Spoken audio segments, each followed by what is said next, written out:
皆さんこんにちは。この度は、国立アートリサーチセンター主催の講演会アナログ写真の発展と文化遺産としての写真の保存にお招きいただきありがとうございます。私は現在東京の方で紙作品と写真の修復をしております白岩と申します。本日はこの後フランスからゲノラ・フリックさんが写真の保存や修復に関して実務的なお話をしていただきますので、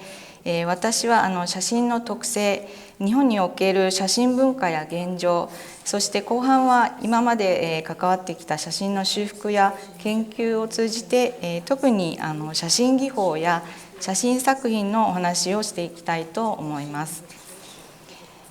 修復家という立場からの経験と、あと個人の視点から見ていくつかのアナログ写真の技法を取り上げつつ、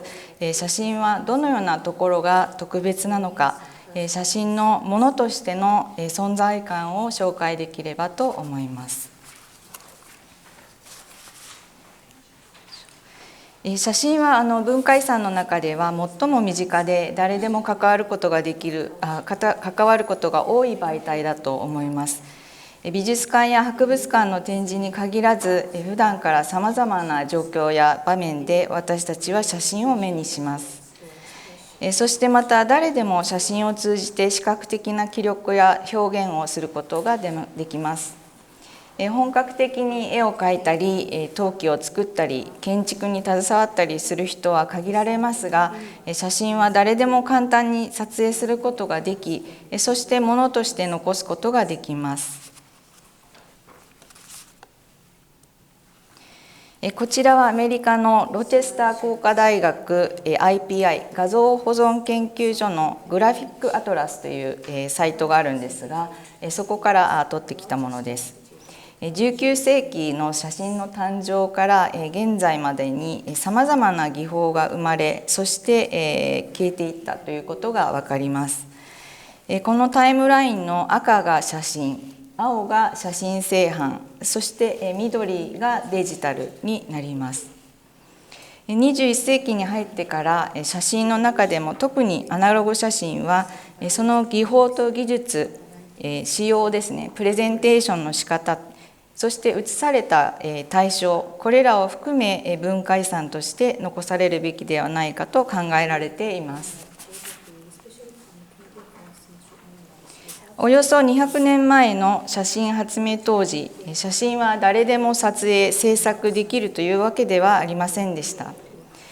その短い歴史の中で写真産業が生まれ、撮影機材は劇的に進化し、アナログからデジタル時代に入り、さらにスマートフォンの普及によって現在写真の定義やアウトプットはますます広がっています。1枚の写真を撮影現像するのに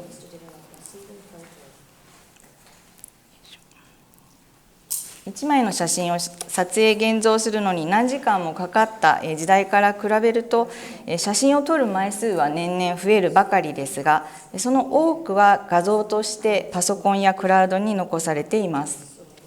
今年はおそらく 94% 以上の写真がカメラではなくスマートフォンによる撮影と予想されているようです。またご存知の方がいらっしゃるかもしれませんが、昨年 AI 人工知能によって作られた写真がとある世界的なコンテストで最優秀賞を受賞し話題になりました。作者は写真の未来について議論を起こすために応募したと言って受賞を辞退しています。このような時代だからこそ、今一度発明当時から社会的な背景と技術革新に深く関わりながら発展してきたものとしてのアナログ写真を振り返って、その魅力的な世界を知っていただきたいと思います。その前に写真ならではの特徴、写真が持つ独自の価値について保存修復の観点からお話を始めます。写真を含めほとんどの文化財は制作された時から劣化が始まります。写真の場合は特に顕著で、次々と新しい写真が生み出された一方、材料も多様で劣化のメカニズムは複雑です。写真の保存修復では劣化を遅らせる、抑制する、写真を保護するということを目的に処置や対処を行います。そして写真は記録的要素のあるものと芸術表現があるものと大きく分けて考えられると思います。これを認識することにより保存修復のアプローチも変わっていきます。写真が撮られた目的を把握し、何をどう残していくのかを考えなければなりません。記録写真は歴史や報道、産業、技術、文化財、建築物などを撮影して残しています。主にその時に写真に写された情報が重要ですので、情報をよりよく広く利活用できるように、オリジナルの写真を複製、復元、デジタル修正などをして新たな画像を得ることがよくあります。複製を制作したとしても、オリジナルのものである写真は歴史的な事実を捉えた文化遺産ですから、適切に保存されることが望まれます。ただし、ご想像の通り、このジャンルの写真は数が膨大ですから、予防的保存を中心に環境を整え、劣化を最小限に抑えるように対処します。では、芸術あるいは美術品としての写真はどうかというと、作家や写真家によって作品として制作された写真であり、加工、額装、展示方法なども含めてものとしての芸術的価値があります。レプリカの制作やその展示がされることは特別な場合に限られるでしょう。したがって取り扱い、展示、保存には細心の注意を払い、その芸術性を保ち、できる限り良い状態で次世代まで鑑賞に耐えられるよう保存修復を考えます。また、もし再制作やリプリントが必要になった場合は、作家が監修・指示した上で実施されます。とは言っても、実際にははっきりとどちらかに分けられないことがよくあります。写真の特性の一つとして、その多義的な価値が挙げられます。写真には意図的に撮影された対象や内容以外にもさまざまな情報が含まれていて、時代を経てその希少性や重要性が認められたり、個人や社会によって定められた価値や評価が変わることがあります。ある一つの出来事の記録として撮られた写真であっても、時代とともに、あるいは調査研究が進むうちにその存在理由が変わったり、新たな評価が加わったりすることがあります。報道写真の中には記録としての写真にとどまらず、芸術的な写真として評価されていることもよくあります。そしてまた、明治の蒔絵アルバムは当初は海外向けのお土産品として作られましたが、今は海外の美術館で工芸品、あるいは写真作品として展示されています。ダゲレオタイプやアンブロタイプは依頼主が持ち歩けるように制作された当時のケースに入っていますが、写真だけではなく、その仕様、ケースの装飾やデザインも含めてものである写真として成立します。ここで少し写真の市場について触れたいと思います。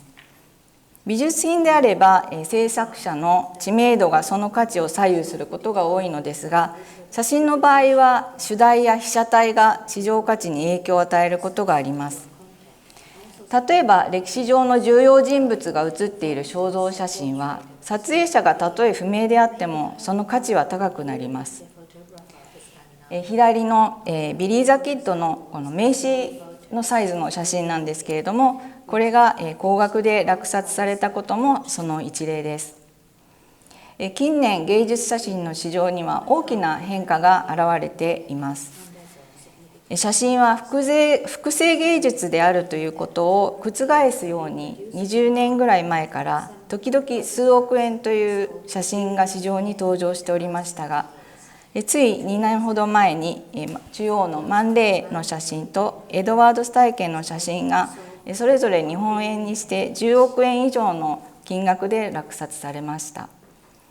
この3点はすべてアナログ技法の写真ですが、特にスタイケンの写真は2つの技法を組み合わせた作品ということで珍しいものになります。芸術写真の市場と保存修復は無関係に思えますが、このような市場の変化があったからこそ、写真も他の美術品と同様に適切な保存や修復が求められ、専門分野が確立していきました。それでも写真修復家の数は他の美術の専門分野に比べて極めて少ないと言えるでしょう。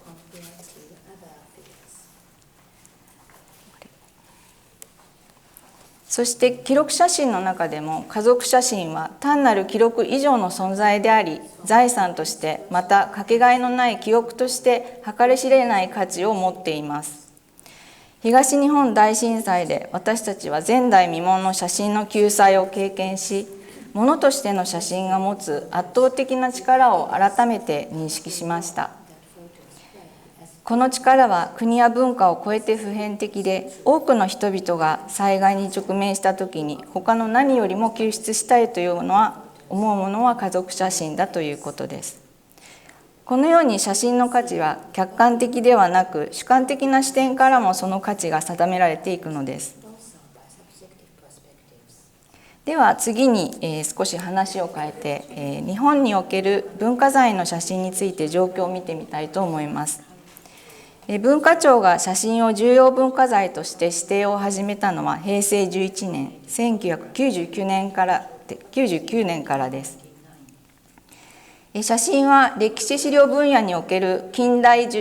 の重要文化財の分類の中に入っていて、現在77件のうち写真の指定は15件です。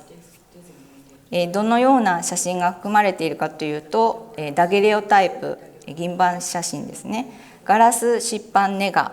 鶏卵紙、写真油絵など当時のさまざまな技法で制作されたものがあります。ただしこれらの写真の多くは指定理由として写真自体の価値というよりは文化財、美術品や建築なんですけれどもを被写体としたもの、つまり写されているものが重要ということで資料群としての価値に偏っています。こちらの左は旧江戸城写真帳、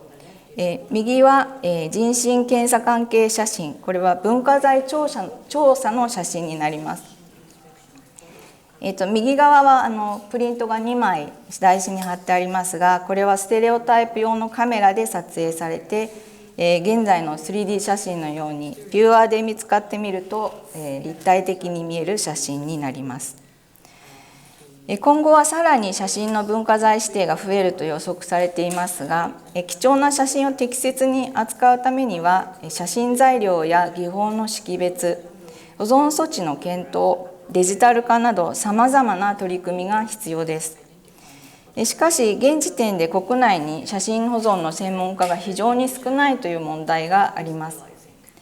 海外と比較したくはないのですが、欧米では国立の図書館、公文書館には写真専門の修復家が在籍しております。歴史資料としての写真は国の財産として非常に重要なものであり、専門家による保存の対策や措置が必要だと考えられているからです。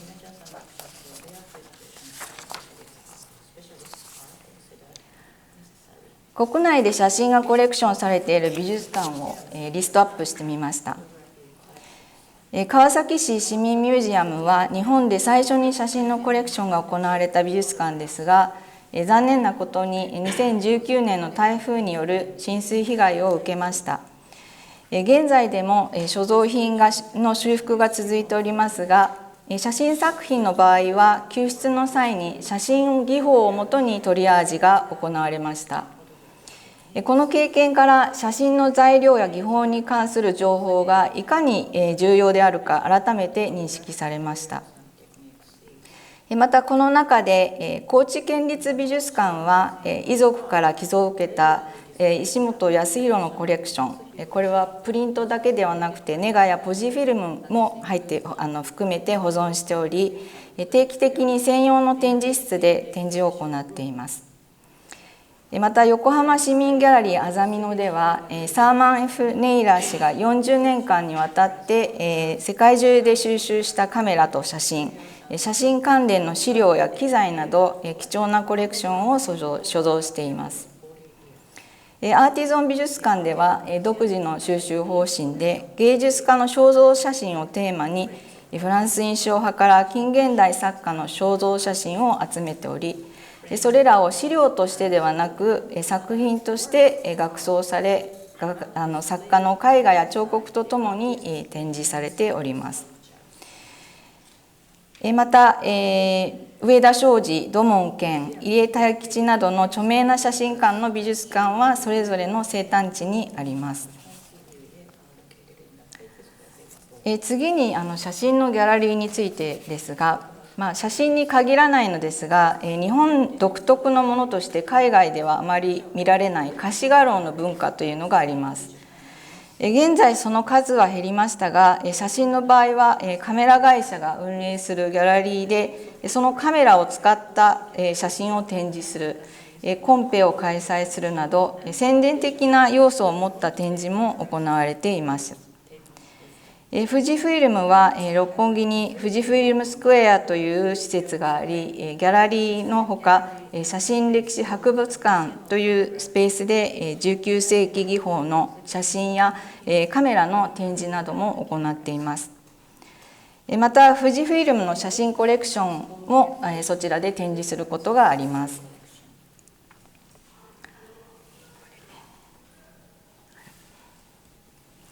そうしたギャラリーとは異なる方向性を持った日本で最初の写真専門のコマーシャルギャラリーは1978年に石原逸郎氏がオープンしたサイトフォトサロンです。石原氏が亡くなった後もコレクションの管理と販売が続けられています。石原氏は国内外の芸術写真を早くから取り上げ、オリジナルプリントの重要性を提唱されました。また写真がきちんとマット額装されコレクターが購入できるような状況になりました。その後写真を専門とするコマーシャルギャラリーも増え、最近は現代美術のギャラリーでも写真を取り扱うところがあります。写真は美術品として取り扱われるようになった結果だと言えるでしょう。また日本の写真業界では海外に比べると写真集や写真雑誌がとても重要な位置を占めていました。金子隆一氏は生前に出版された本「日本は写真集の国である」で、日本は欧米と違い写真集が理想的な写真表現の形であり続けたと述べられています。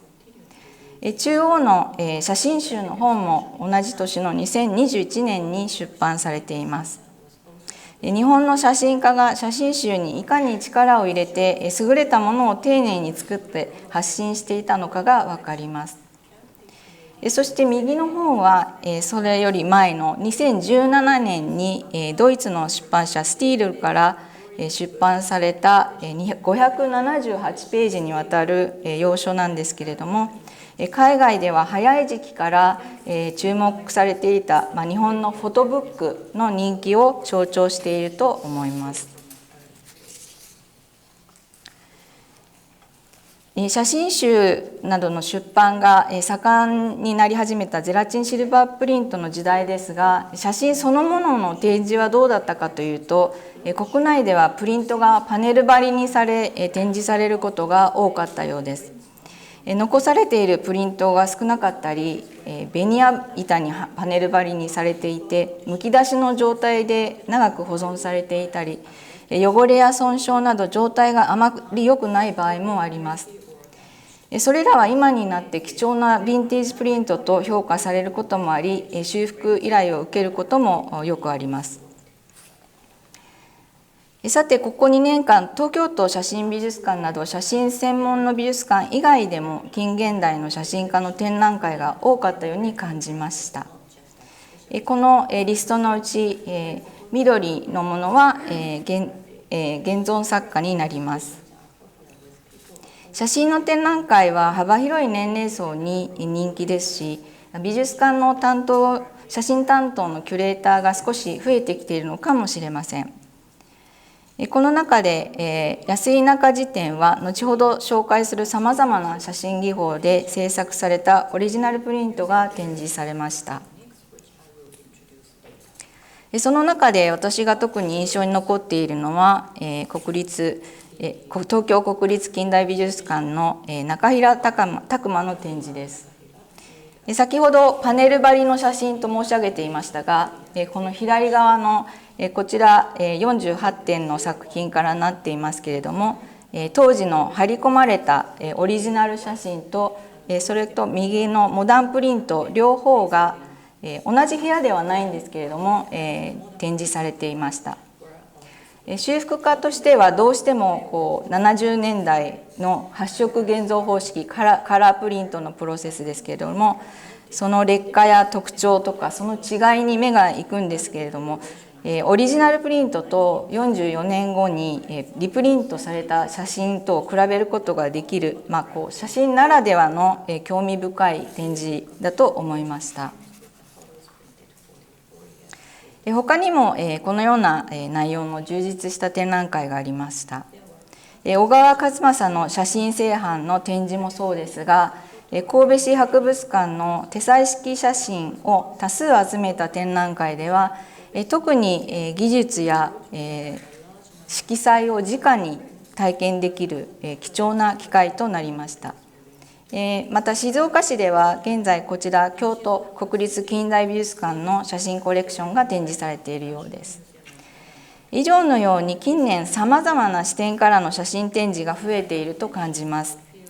これまであまり鑑賞対象になっていなかった写真や展示の機会が少なかった写真にも関心が向けられるようになり、それに伴い写真の保存や展示への配慮がさらに求められるのではないかと思っています。さてここから19世紀に遡って時代とともにいくつか技法を紹介しながら写真を見ていきたいと思います。先ほど文化財としての写真というお話をしましたが、日本人による日本人を写した最も古い写真は左の薩摩藩の一木四郎が撮影した1857年の島津斉彬のダゲレオタイプです。写真として初めて重要文化財に指定されたものになります。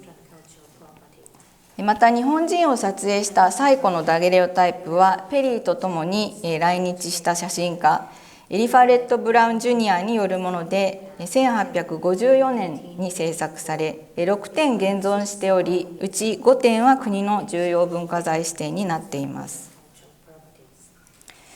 フランスのルイ・マンデ・ダゲールが1839年に発明したダゲレオタイプですけれども、銅板に銀メッキされた支持体の上に銀と水銀のアマルガムで画像が作られている写真です。ご覧のように見る角度によって表面が鏡のように見える不思議な写真になります。銀板のそのプレートそのものをカメラにセットして撮影するため一点物になります。そして通常はこのようなケースに入っておりまして、金属の窓マットやプリザーバーといわれるこの周囲にかかっている金属の枠がかけられています。それを外すとカバーガラスとダゲレオタイプが一体にパッケージとなっています。ダゲレオタイプは物理的にもデリケートだけではなく空気汚染による変色を防ぐため密閉を保つ目的で製造をした直後からこのような形でシーリングされてパッケージになっていました。次にエリファレット・ブラウン・ジュニア撮影の遠藤又左衛門と従者像です。先ほど申し上げた通り、これは日本人を撮影した最古の写真の一つです。2020年に修理を行いました。カバーガラスが劣化しておりまして、ガラスの内側に液滴が確認できたため、それが落ちないように処置前は面下で保管されていました。このスライドの写真はちなみに処置後の写真になります。こちらの修理なんですけれども、劣化したカバーガラスの交換が主な目的でしたが、そのためにはそのパッケージを一度解体する必要がありました。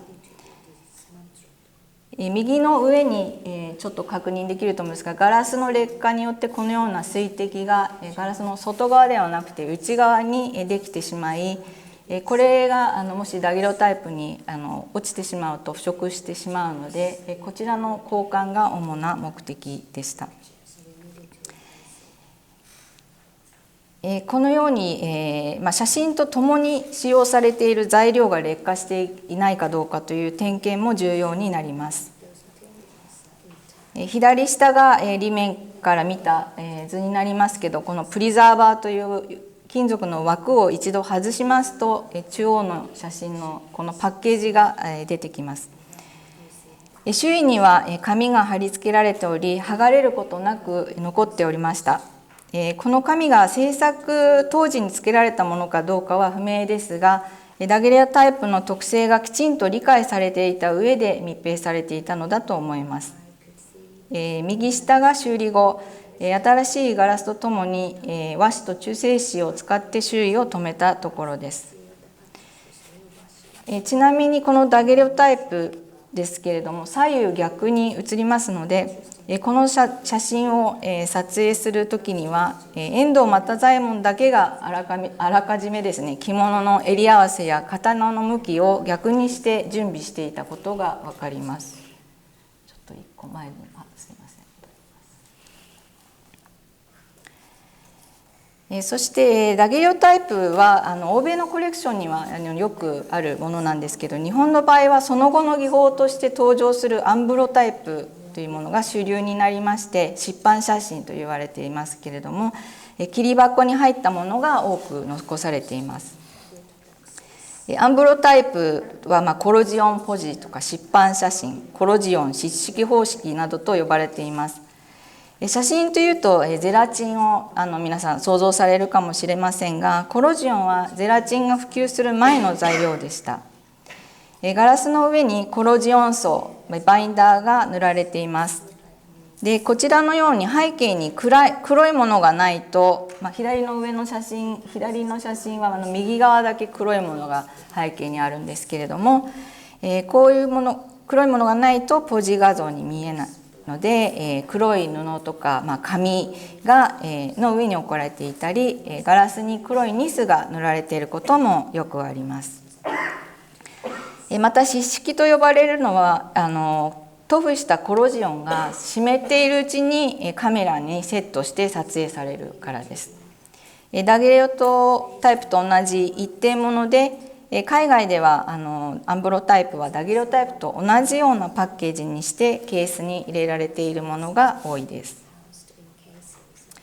でアンブロタイプの事例なんですが、こちらは、福沢諭吉のアンブロタイプ、ウィリアム・シューが撮影したものになります。2つの写真はサイズが多少違い、左の方が少し大きいんですけれども、福沢諭吉が咸臨丸の乗客員として訪れたサンフランシスコで撮影されました。現在までに知られている福沢個人の肖像写真としては最古ということです。先ほどアンブロタイプも一点物であるということを申し上げました。でこれらは同じ時に2枚撮影された可能性もあるのですが、修理の際違う方法でハウジング、パッケージングされていたことが分かりました。でこの左の大きい方の、額オーバーマットを取り除いたところなんですけれども、こちらの、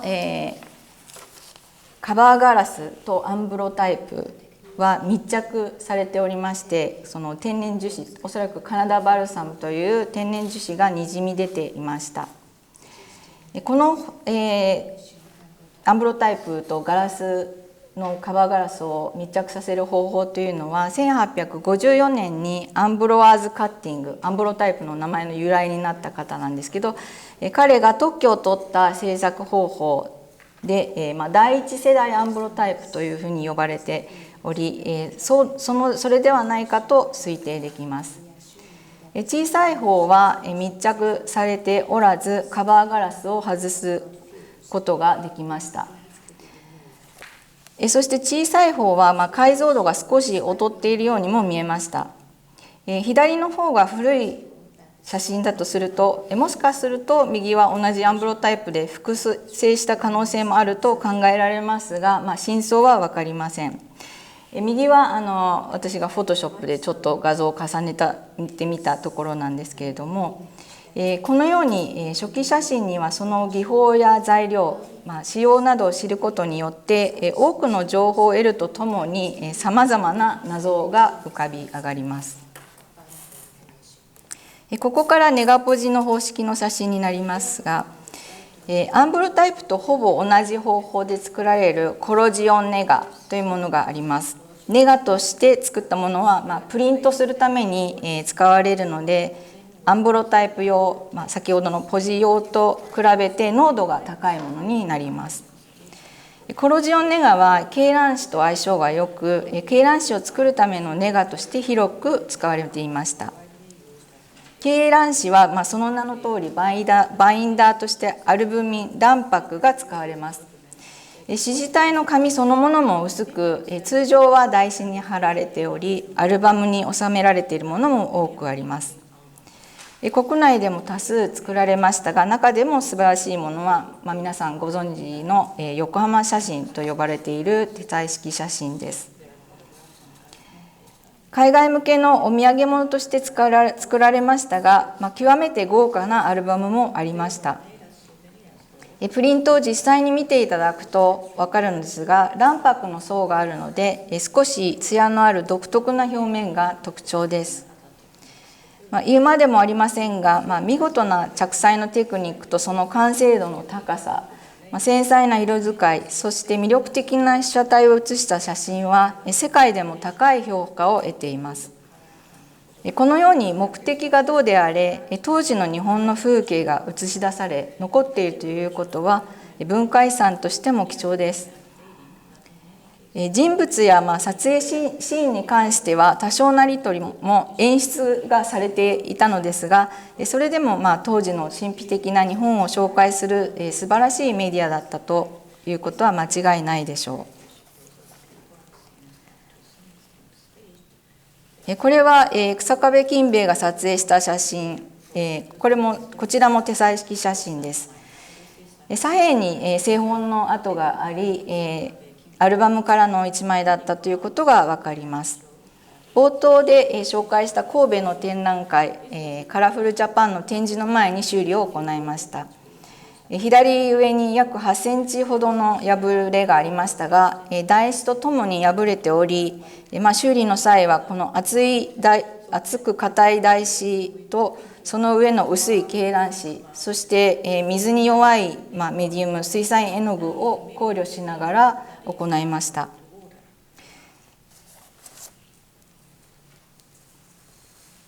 次に鶏卵紙を使った写真油絵という横山松三郎が考案した日本独自の技法がありますのでご紹介します。1882年に完成された後、弟子だった小豆沢良一が15年間の特許を所得しました。写真油絵は2年前に横山松三郎関係資料の一部として重要文化財に指定になったものがあり、現在この技法研究が東京大学資料編纂所の谷昭義氏によって行われています。この幻の写真技法なんですが、鶏卵紙を、の裏面ですね、裏を削っていって、薄いアルブミン層を残し、その裏から油絵の具を使って着彩するというもので、紙のみのものとそれがガラス板に貼られているものがあります。19世紀後半からは新しい材料や技法、印画紙の改良などの発展が目まぐるしく、写真産業を大きく変えていきます。商業写真家だけではなく、写真を使って独自の表現をする作家たちやアマチュア写真家といわれる人々に写真が広く普及していきました。この頃から写真は単に真実を写し取り記録するだけではなく、巧みに扱い作られる写真へと変わっていきます。その先駆者ともいえるフランスの写真家グスタフ・ルグレーの写真を見てみましょう。一見すると普通の風景写真のように見えます。ところがこの写真は今でいういわゆる合成写真です。彼は雲の部分を取ったネガと海の部分を取ったネガを重ね合わせることによって架空の風景、独自な詩的表現を生み出しました。当時同じ露出で空と風景の両方を捉えることはできなかったからです。彼の画像を作り上げていく想像力、そのテクニックはその後の写真家たちに、写真作家に大きな影響を与え、写真を芸術として高めようとする作家に受け継げられていきました。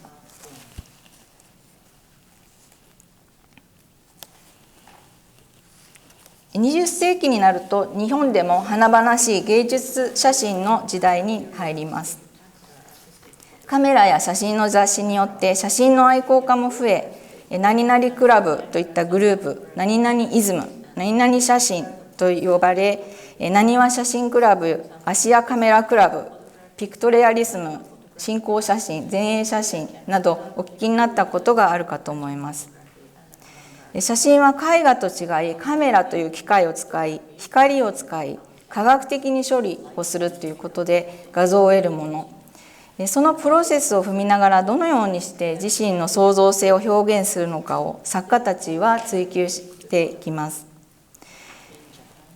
特に国内ではゴム印画やブロモイルなどのピグメント印画も人気でした。ブロモイルはその材料がイギリスから輸入され、1920年代から30年代にかけて日本のピクトレアリスムの作家の間で大流行し、多くの優れた作品を生み出しました。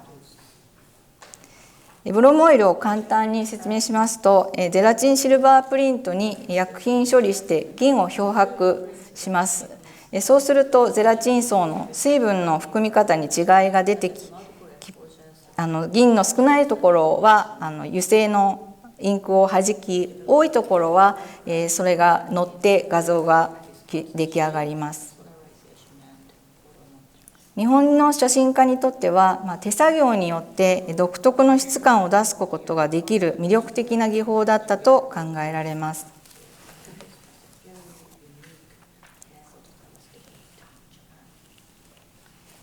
ゼラチンシルバープリントにおいては、いろいろな技法がテクニックがあったんですが、多重露光やコラージュ、デフォルマッションですね、印画紙を丸めたりわざとたわませたりしながら現像して、形を歪ませるようなものやソラリゼーション、フォトモンタージュなどいろいろなものが登場します。そしてこれらは写真でしかできないテクニックでした。今回はここで全て紹介できませんが、技法として興味深いものに造形がけという手法があります。これも日本独特のもので、ゼラチンシルバープリントの上にテレピン油やアマニ油などのメディウムを塗った後、油絵の具を全体に塗り、それを拭き取りながら画像を作り出していく方法です。当時印画修正、レタッチのさまざまな手法によって最終的な写真を作り上げることが行われていました。ネガの修正にとどまらずプリントに手を加えたものもあり、その際にブロモイルのメディウムなどが使われていました。雑巾がけの誕生にはこのような背景があると考えられます。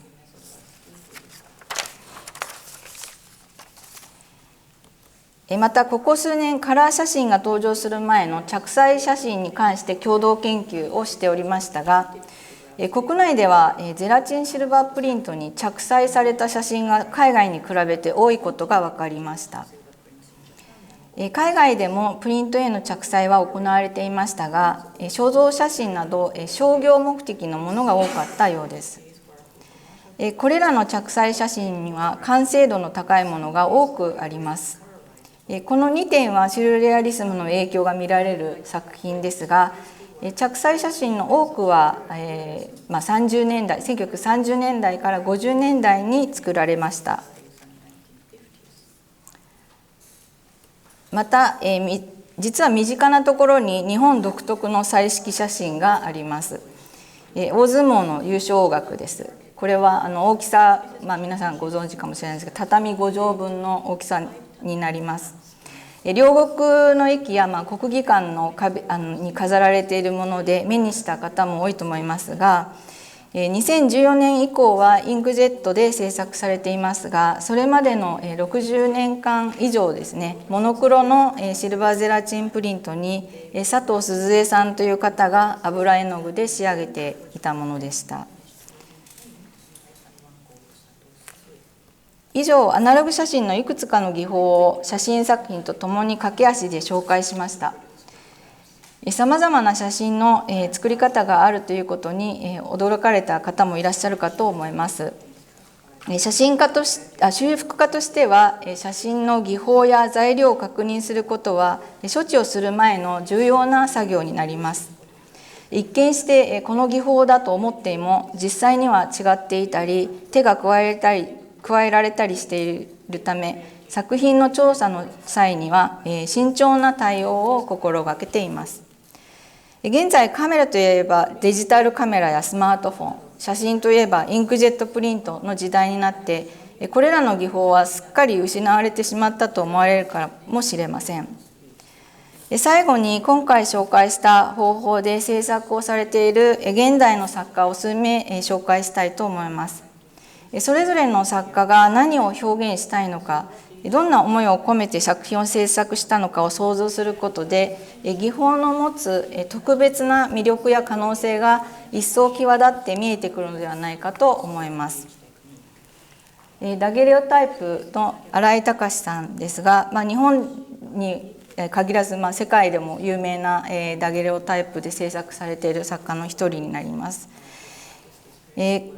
ご紹介した通りですね、ダゲレオタイプというのは一点物なんですけれども、これだけ大きな被写体を撮影することは不可能ですので、この作品については新井さんはデジタルカメラで撮影したものを一つ一つダゲレオに制作して、それを並べた作品になります。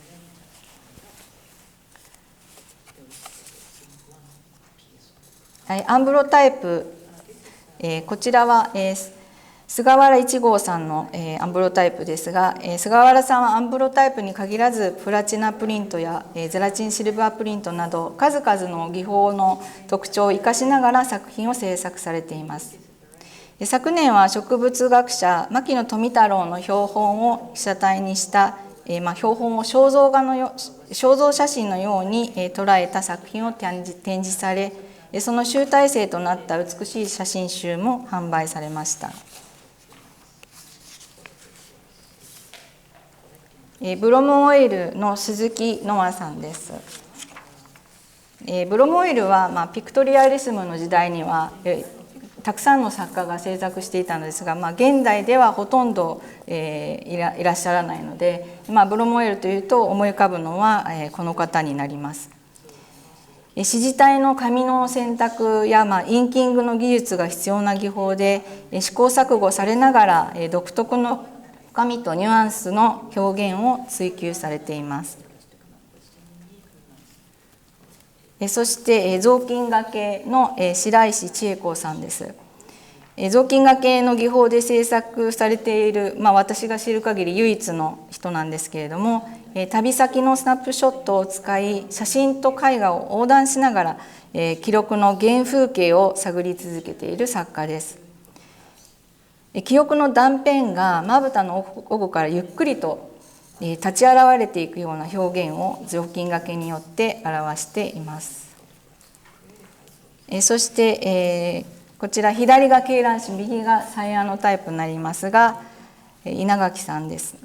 写真の発明者の一人のタルボットの邸宅やフランスのニエプスのアトリエなどを訪れて大型カメラで撮影されている作家です。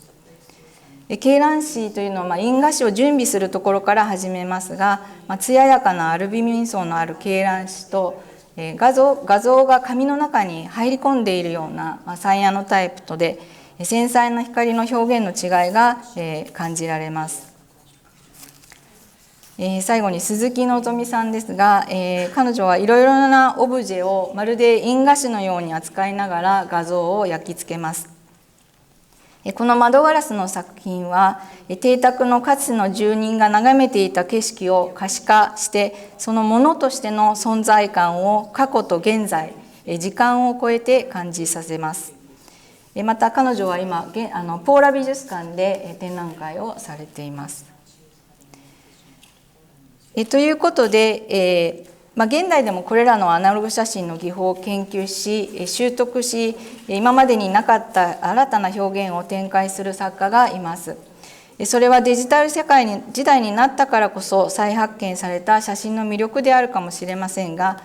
彼らの素晴らしい努力によって技法が継承されていることはとても嬉しい限りです。機会があればぜひ実際の作品をご覧になってその写真の物質性を体験していただければと思います。そして今日の講演でアナログ写真に興味を持たれた皆様でぜひアンブロタイプで肖像写真を撮っていただきたいという方がいらっしゃるかもしれませんが、国内にわずかですがそのような写真を撮っている方がいます。東京は左の谷中にあるライト&スペースという出版写真館、今回は京都での講演ということで暁舎房さんをご紹介します。19世紀に遡って写真を撮られるという意味、そして写真はどのようにして撮られて作られたかという貴重な体験を味わえる場所になります。最後にまとめさせていただきます。19世紀に写真が登場した当初は観光材料も印画紙も全て手作りでした。その後写真産業が生まれ誰でも写真が撮れるようになりデジタル技術の進化により写真は驚異的な発展を遂げたメディアになりました。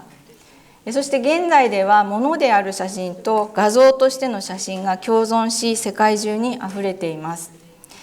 写真を単なる技術革新の産物としてではなく文化遺産の一つとして位置づけるためにはそれぞれの技法や背景そして写真が持つ意味それは歴史的であったり芸術表現であったりするわけですがその価値を理解することが重要だと思います。文化遺産は写真に限らず私たち自身が自分の目で見て知って理解することで大切にしよう保存しようという意識が芽生えるのだと思います。本日はさまざまな話題を取り上げたために少しちょっと聞きづらかったところもあったかと思いますがアナログ写真に対する新しい発見や普段とは違う視点での写真の見方が得られたのであればとても嬉しく思います。最後までお聞きいただきましてありがとうございました。